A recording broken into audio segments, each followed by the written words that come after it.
కూటమి పాలనపై తీవ్ర విమర్శలు గుప్పించారు మాజీ మంత్రి అంబటి రాంబాబు. 2 ఏళ్లకే కూటమిపై ప్రజా వ్యతిరేకత వచ్చిందన్నారు. మోసపూరిత వాగ్దానాలతో ప్రజలను మోసం చేశారని, చంద్రబాబు మాటలు నమ్మి ప్రజలు మోసపోయారన్నారు. చంద్రబాబు భజన చేయకుండా వాస్తవాలు చెబితే కేసులు పెడుతున్నారని ఆగ్రహం వ్యక్తం చేశారు అంబటి రాంబాబు.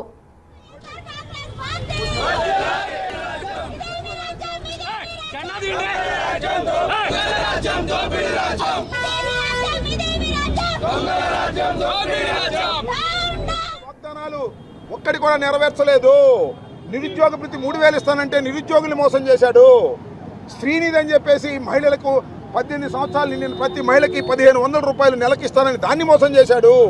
ఈ విధంగా అనేకమైన మోసాలు చేసి అధికారంలోకి వచ్చినటువంటి చంద్రబాబు నాయుడు గారి యొక్క నిజస్వరూపాన్ని, దొంగ స్వభావాన్ని బయటపెట్టేందుకే మేము పెద్ద ఎత్తున కార్యక్రమాలు చేస్తున్నాం.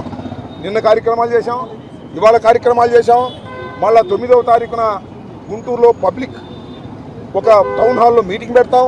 12వ తారీఖున పెద్ద ఎత్తున రాష్ట్ర వ్యాప్తంగా ఊరేగింపులు చేసేటటువంటి నిరసన కార్యక్రమాలు చేసే కార్యక్రమం చేస్తాం. ఇది ఒక షెడ్యూల్ ప్రకారం వైఎస్ఆర్ కాంగ్రెస్ పార్టీ నిర్వహిస్తాం. అది